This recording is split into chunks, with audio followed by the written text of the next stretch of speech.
Welcome to the Sober Nation FM podcast, where we're putting recovery on the map.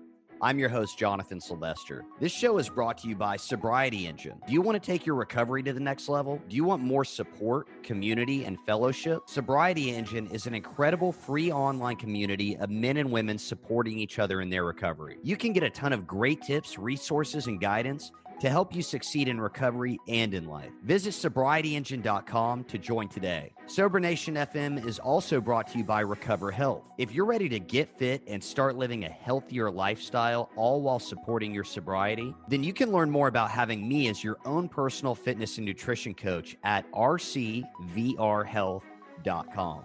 And whether you're listening to the show on Spotify, Apple Podcasts, or watching on YouTube, please share this with your friends.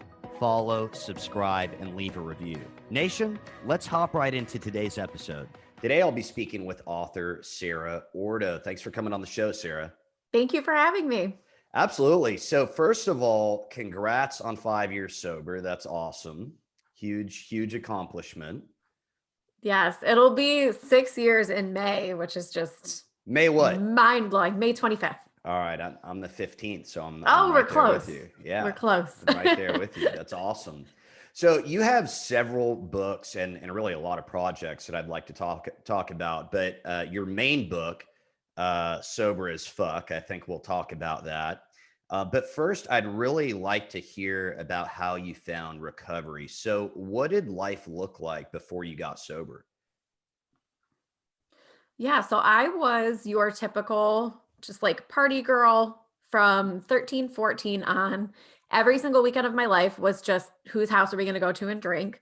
High school just amplified that. In college, I joined a sorority that just amplified it even more.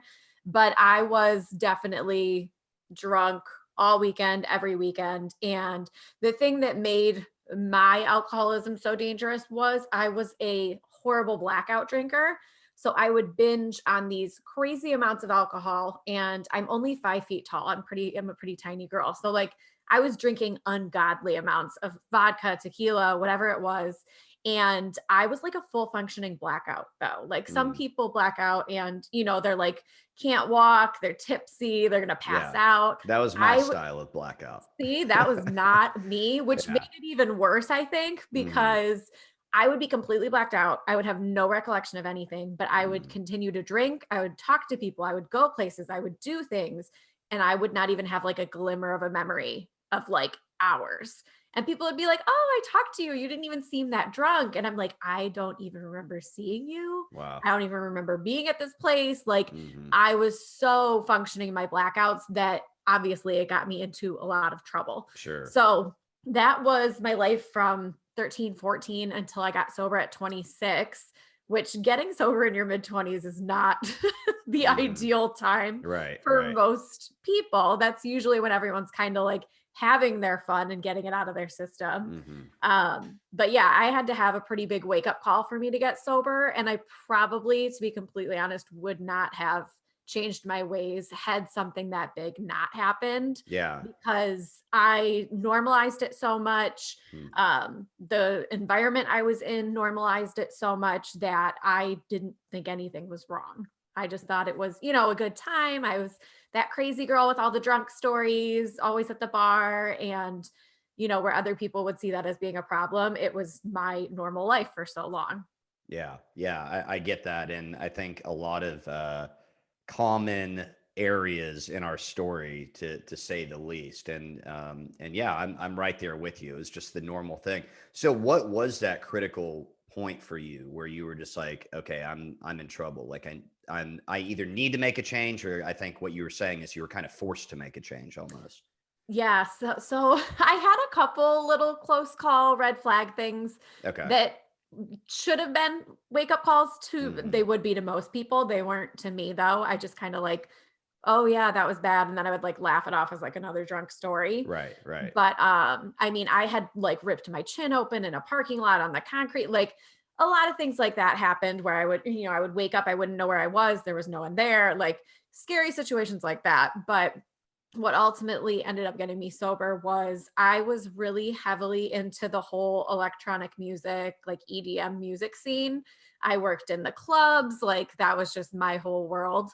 And we went to a music festival that happens every year here in Detroit. And it's always like the craziest weekend, like after hours parties, drugs, drinking, like everything you can imagine for like 3 days straight. Mm-hmm.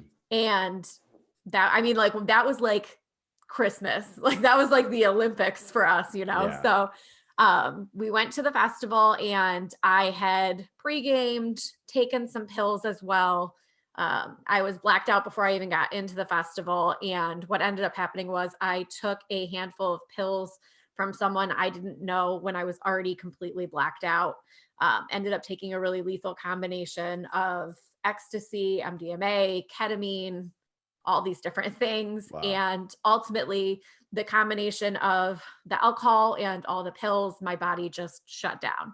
Mm-hmm. So I collapsed in the middle of this music festival and they had to run me to a medic tent. They called an ambulance. I was taken to the emergency room by ambulance. I seized, bit halfway through my tongue, almost went into cardiac arrest when they finally got my heart rate kind of normal again. It just skyrocketed. So it was a very scary situation. Yeah, I woke up. like it. Yeah, I woke up in the hospital, had no idea what had happened, where I was pulling IVs and sensors off of my chest, like screaming and crying just because I, was terrified. I had no idea what had just happened. And, the doctors basically told me, they were like, we don't know how someone as small as you, had consumed that many things. And they basically were like, we don't know how you pulled through this. Like your body was literally shutting down on itself. Mm-hmm. And I think like immediately after I was just kind of like, okay, like I was so in shock. I like didn't even know what to do. They kept me in the hospital for a little while until all my things were stable and steady again. But then when they let me go, I remember like once I was removed from the whole situation, I was like home. I remember walking into my apartment and like looking around my apartment and just being like, what if I never came back? And just having that moment of like, holy shit, this could have been like my mom coming to see like one of my things she was going to keep. Wow. And like, like what was left out, like things I had written down, like what would my mom have kept to remember me by? And I remember that being like the biggest mind fuck. And just, I was like, this is it. Like, I got to do something. Wow. Wow. So, I mean, and I get what you're saying about like the little things happening. I certainly had my moments where it was like, even attempts at, I can't even call them attempts. I would say half-ass attempts at like dabbling with sobriety, maybe, and kind of doing some research. But yeah, I needed to be pushed to a certain point too. Even after all this, like how hard was it for you to ask for help and how did you actually do that? It was really hard. I'm a very hard-headed, stubborn, like I can do this on my own. I don't need anyone's help. I'm one of those people. Yeah.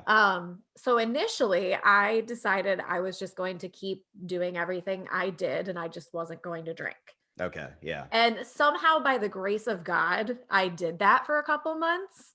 I would still go out with my friends. I would be the DD. I would drive everyone. I would literally go to the bars with them, which I don't recommend anyone doing because like that's just playing with fire. Yeah. But I was so not ready to let go of my old life and start this new one that I felt like I was like in a point of like tug of war. Like I wasn't ready to let go of who I was yet because that was so much of my identity that I was like, who am I now? What am I doing? And I remember I would literally drive home at 2 a.m, like crying hysterically, having a panic attack because I had just dropped off all my drunk friends and I was sober and I was so uncomfortable in the situation because I wanted to, I wanted to drink. I wanted to do it too. So that went on for a couple months. I don't know how I did that. And then finally I hit like a very, very low point with depression and anxiety and just realizing like rock bottom mental health wise, I couldn't keep doing that. Yeah. Which I actually, and a lot of people, when I say this, they're like, oh my God, that's insane. I never got into AA. I never worked a program. I found that therapy was my biggest thing and doing like the self-work with myself. But my therapist literally like saved my life, like hands down. I started going to a therapist regularly, and something that I discovered, which I think a lot of people that don't, I mean, not necessarily everyone needs to go to a therapist if they get sober, but for me, I started to realize how much of my drinking was really fueled from past trauma, experiences with like sexual assaults and things like that, pain that I didn't want to feel, that I would just use the alcohol as that numbing tool and that coping mechanism over and over and over again. And realizing how much it was actually driving my drinking to be even worse. And when I didn't have alcohol anymore, that's why I started struggling so bad mentally, because everything was coming to the surface and I had no way to numb it out anymore. So I actually had to deal with my shit. Yeah. Wow. Yeah, I get that. I remember the moment, when I was like, I would just describe it as being dry, basically, like trying to, and my thing, I was like really more so into drugs than drinking. So in my mind, I was kind of sober, just drinking for a Yeah. while. Yeah. But even with that, like I remember this one day just standing there, kind of as you're describing, and realizing that like, something is just seriously wrong. Like in that moment of like actually being sober for the first time in a while, I was like, okay, this is really scary. But I think what you're throwing out about therapy, if someone has the privilege to be able to do that, I'm with you. I know that helped me a lot, especially Yeah. early in recovery. That was one of my tools in my toolbox, so to speak. So what would you say is the biggest thing that you struggled with like early on, like, but beyond, and not to brush off the dealing with that trauma and all the work you did and everything, but what was kind of like, because we got sober around the same age, so like I know what it was like, being younger Yeah. and dealing with all that, but what were some of the biggest struggles you experienced, do you think? I think the hardest thing for me getting sober at that age was really figuring out who I was and what my life was going to look like. Yeah. Because like, like you're Hmm. it's normal. That's what Hmm. everyone's doing. Like Right. girlfriends want to go to brunch. Let's go get margaritas. It's Taco Tuesday. Like that's what everyone was doing. So it Yeah. was like, okay, what do I do now? And Mm. I can remember just like sitting home on the weekends because I was like, I would either ask someone to go out to dinner because I didn't know what else to ask them to do. Yeah. So Yeah. I felt like I was just asking everyone to go out to dinner for a while, or like, you want to go get breakfast in the morning? Like, let's go do this. Hmm. But I remember that being the weirdest part for me, was trying to reacclimate and have like a social life and maintain relationships with people now being sober at that age, which unfortunately, I don't know if this happened for you, like a lot of my friendships didn't make it through that. That's what I was going to ask you. Yeah. Yeah, a lot of people, I mean, and some of them, I can't say all of them, like some of my friends are great, we're like, yeah, we'll come over, we'll have girls' night, we'll watch movies, but some friends did fall off, and I realized those were the people that were around for the party. Hmm. And Hmm. people that you maybe thought you had a great relationship with, you realized it was like a little more surface level, Right. which also hurt, because these were your people. So yeah, definitely like figuring out how to be in your mid 20s and have a social life and reconstruct it in a way that was so different was definitely one of my biggest struggles. Hmm. Yeah. Yeah. No, I'm there with you. That was definitely uh, a struggle. Yeah. I mean, that Yeah.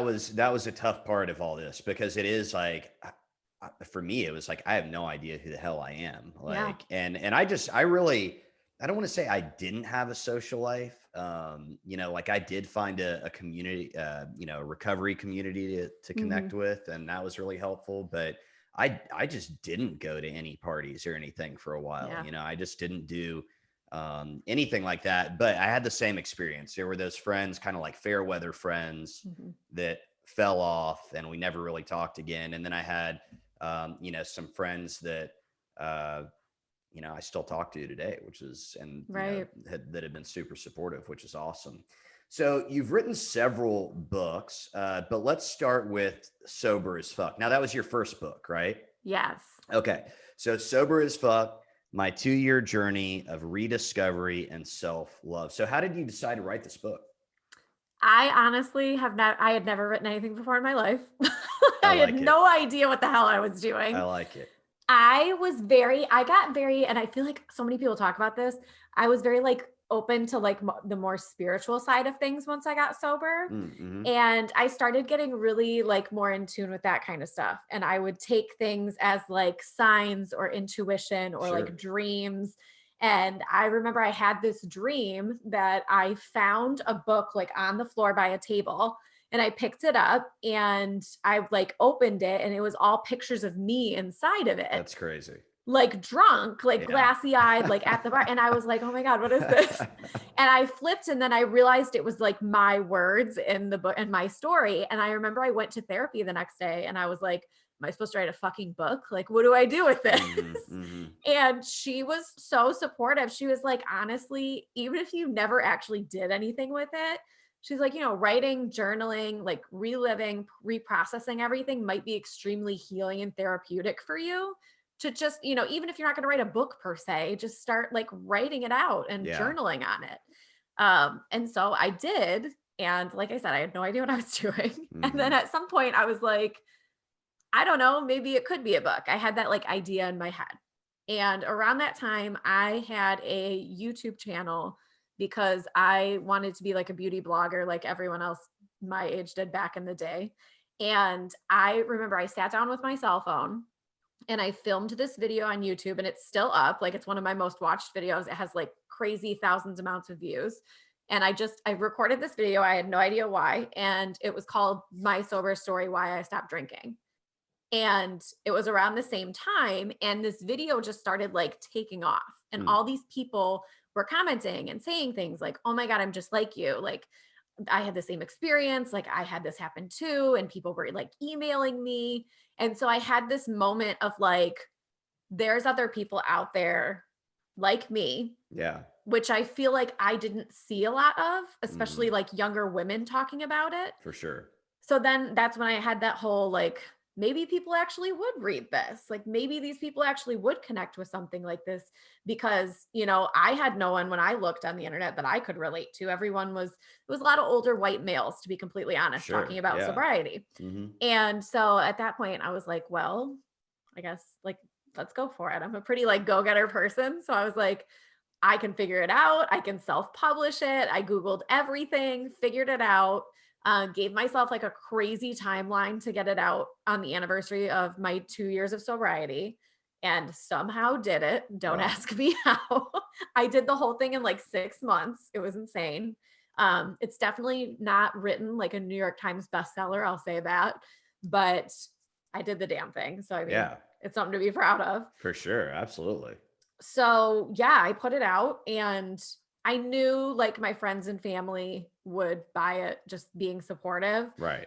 But it was when complete strangers were starting to reach out to me and be like, oh my God, I read your book, blah, blah, blah. And, oh, I'm this old, I'm this many years old. I have this going on. And I bought your book and I resonated with it so much. And I was like, this is insane. Like, I never expected it to become what it is now.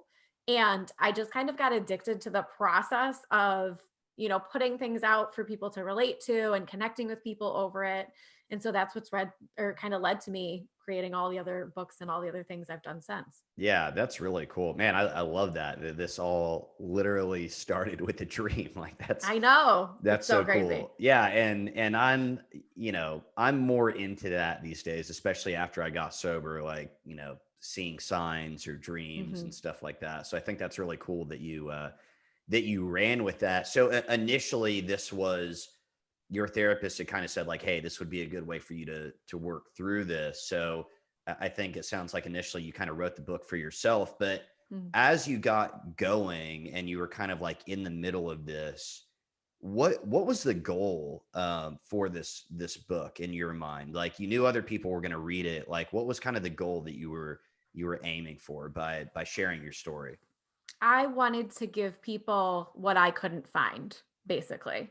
Like I said, when I was young, I was a woman and there was no one like me talking about it, which made it hard to find other people to kind of relate to. Different people, like, I mean, we're all on the internet watching everyone's lives 24/7. And I was like, no one looks like mine. Like, that's what I wanted to do, is give people something they could find to be like, okay, if she's doing this, I could totally do this too. I could change my life. I could be happy. I could do this on my own as well. I could figure things out. So that was my biggest motivation behind doing it for sure. Yeah, that's really awesome. And I'm sure now that you put yourself out there, you're certainly seeing and connecting with more people like you, Yeah. which is pretty cool. So I gotta ask, I mean, the title of the book, My 2-Year Journey of Rediscovery and Self-Love, what did you rediscover about yourself?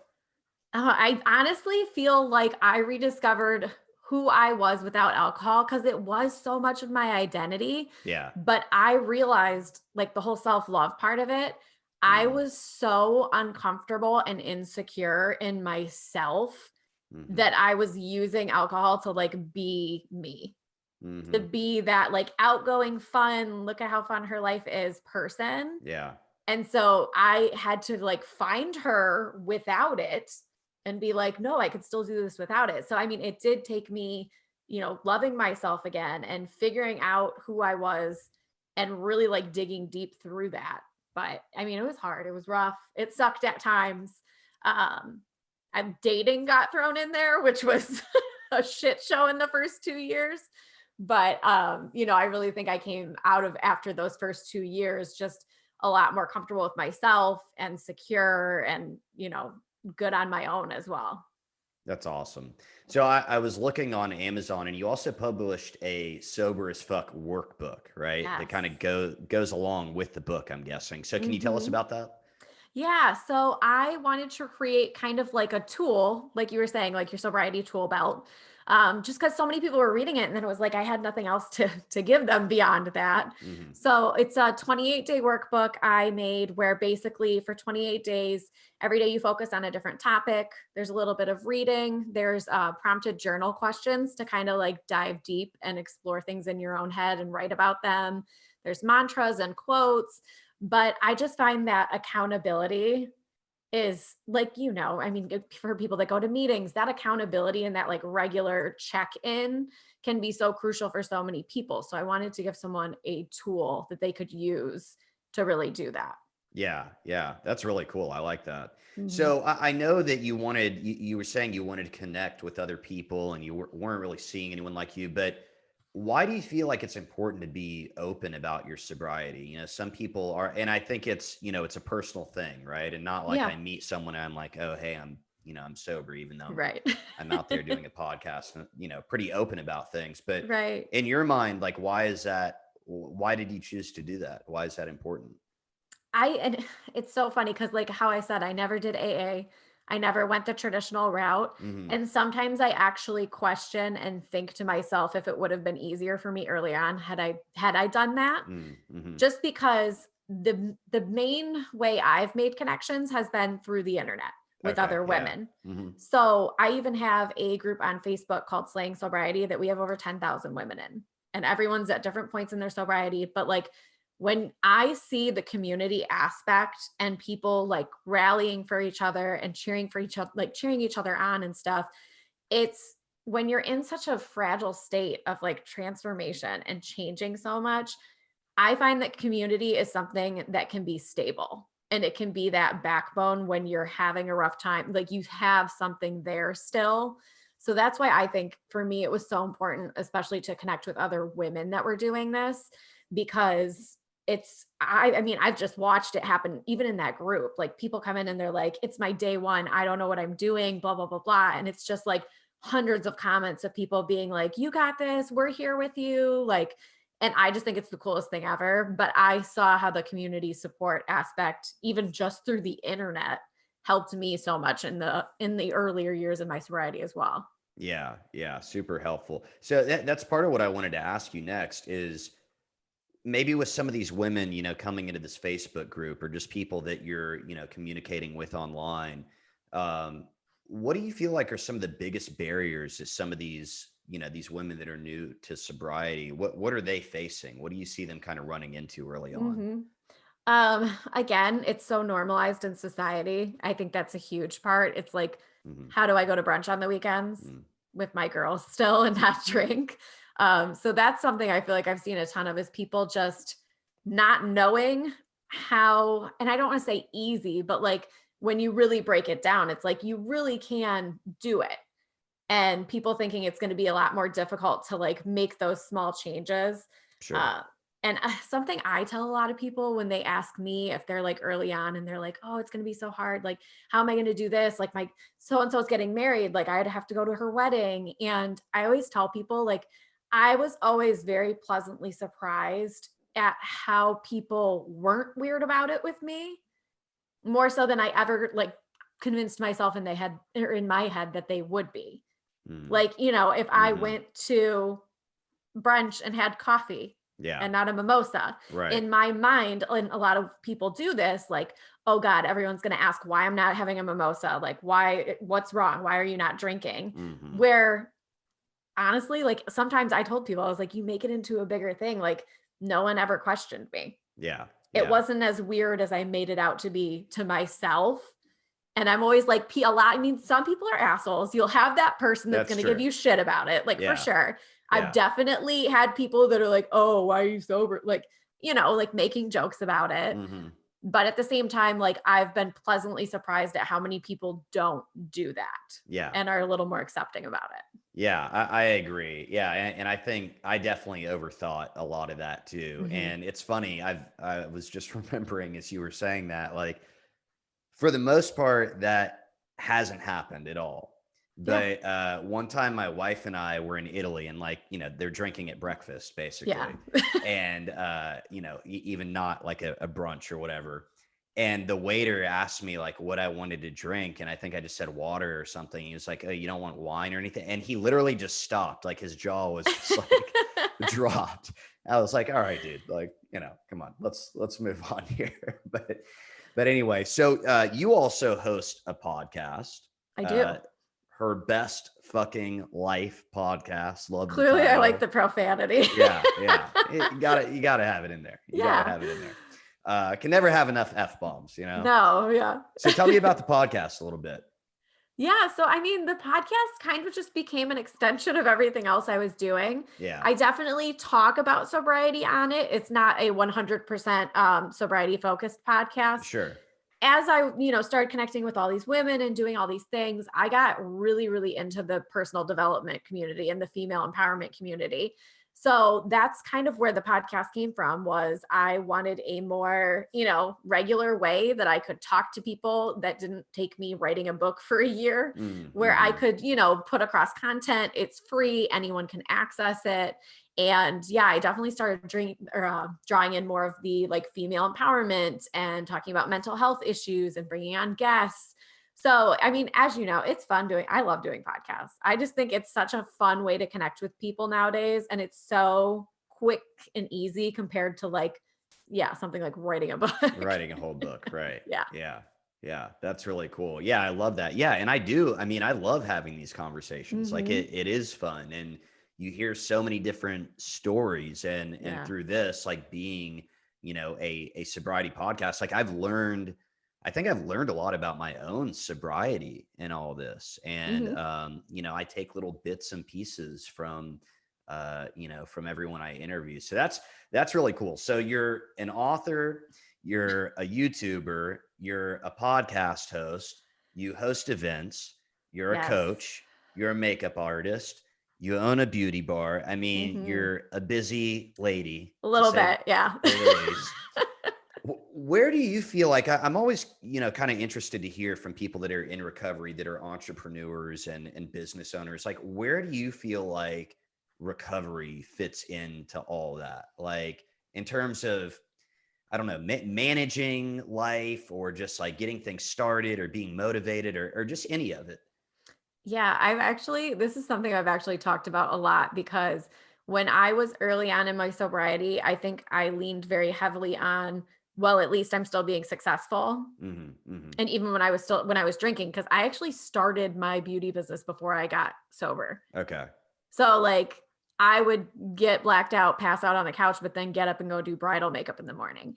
And I think I was convincing myself I was still okay, because look at me, I'm an entrepreneur. I'm starting a business. Like I'm still successful. I haven't lost control yet. You've got your shit together still. Right.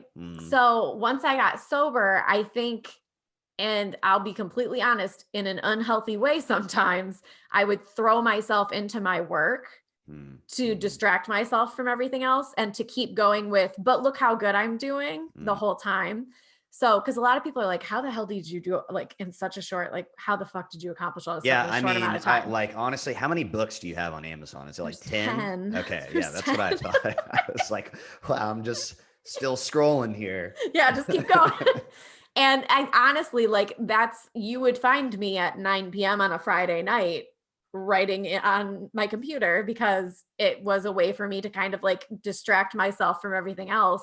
Mm, And I definitely did throw myself into work for quite some time. And it's interesting because now being 5, almost 6 years into sobriety, I'm realizing I don't need that anymore. Like, obviously I still have all my things, but I don't need to rely on it in an unhealthy way like I used to.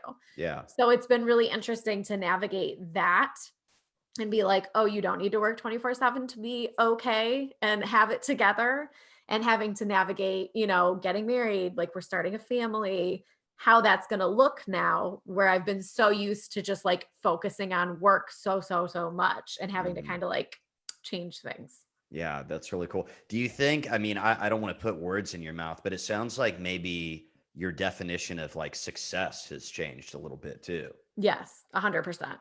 Yeah, I get that. Yeah, and I wasn't writing books, but like my thing was fitness early on, Yes. I find and so many people, like even when I was dating in sobriety, like mhm, I remember I met one guy in particular that was sober, and like he was like, I have to go to the gym every day. mhm. And I was like, what do you mean you have to go? Like, we can't hang out. And he was like, no, I gotta go to the gym. And it was like, but you know what, he threw himself Yeah, yeah, as like, I don't want to say a replacement addiction because sure. it's a healthier outlet, It is, yeah. but he leaned heavily on that regular stability of I have to go to the gym every day. But I Mhm. find so many people get so into fitness after they get sober. Yeah, yeah, for sure. Well, and that, that became like what I do now. I'm a Yeah. fitness and nutrition coach. So, I Yes. mean, but I know what you're saying. Like, it's like later on, hopefully we kind of find some kind of balance there. Yes. And that's really awesome. So tell me a little bit. I know you mentioned the therapy, and I know you're staying connected to other women in particular online.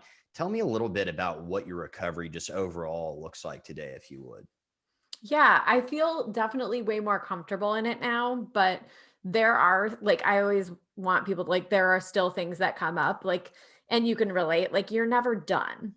Mm, It's never like, "Oh, I'm sober now. right. Yeah. I'm fine." Like it's Graduated. yeah, you don't get that like degree at the end like, "Well, you're sober now, you're good." And so I mean there's still things that come up in everyday situations, life that I still have to deal with. I still see my therapist every single week. I mean, for like almost 6 years now. Yeah. And that is one of my biggest lifelines. The community aspect has been huge for me, but I think doing a lot of the self work and healing in general has been big. Hmm, I hmm. did lean a little bit on religion in the beginning too. I found a non denominational church that I got really, really like regularly involved in that just kind of naturally tapered off, I think, over time. But Okay. Yeah. that was something in the beginning, I think, that also for a while was kind of like a safe place for me. But I don't, it just kind of evolved for me into something else. But Yeah. Well, it sounds like you were really just open-minded to trying new things. yeah, I was basically like, give me anything at this point. Like, let's Yeah. try it all. Yeah. So like we mentioned, you've got a million things going on. What's next? Are you working on a new book? Do you have any new projects going on? Yeah, so I'm writing. I feel like I'm always writing. Like at any time That's awesome. I have two books going on my computer, like I'm always writing a little bit. Definitely opening the beauty bar and having the beauty business expand a little bit has happened within the last year. So that's something I've been focusing a lot more on, but I don't think I'll ever completely step away from doing all the online things I do just because I love that connection. I love that reach. I love having the opportunity to just inspire people and give them hope and, cheer them on from a distance, even if I don't know them in person. So I don't think I'll ever completely walk away from that. Yeah. Yeah. That's awesome. And I get that. I mean, it sounds like it's really a big part of your recovery and Hmm. just who you are now, Yes. and so it sounds like, we both struggled, as I think most of us do, to kind of find some kind of identity. But, Yeah. it sounds like that's just a big part of who you are, is helping others, which I think is really awesome. So before we wrap up, I want to ask you if maybe there is one piece of advice that you'd like to share with the Sober Nation, whether it's for someone that is, new to sobriety or struggling, or if there's anything that maybe you'd like to share with them. Yeah, it's always been very important to me, to show especially younger women a new face of sobriety today and what your life can look like sober. Just because I think for so long there was that stereotype about people that were sober, that they were sick or wrong or weak or damaged, all those things. So that's something I always like to remind people is, and almost like the name of the podcast, like that's kind of how it started, was you can live your best life still beyond sobriety. I think a lot of people tend to focus on what they're losing and not what they're gaining and that life they can create from making that transformation. So that's probably my biggest thing, is to know that your life can be just as good, a million times better, and you can have that best life you've always wanted to have in sobriety. Man, I really love that. That's awesome advice. That's awesome. Hmm.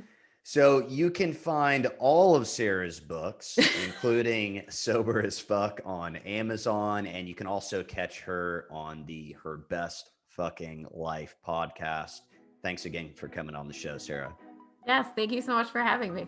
Be sure to check out the show notes for all the info from today's episode. Sober Nation FM is brought to you by Sobriety Engine. Sobriety Engine is a free online community of men and women supporting each other in their recovery. Visit sobrietyengine.com to join today. This show is also brought to you by Recover Health.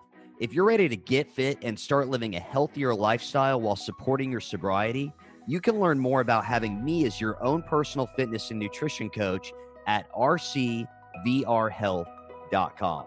And again, whether you're listening to the show on Spotify, Apple Podcasts, or watching on YouTube, please share this with your friends, follow, subscribe, and leave us a review. Nation, thanks for tuning in, and I'll see you next time.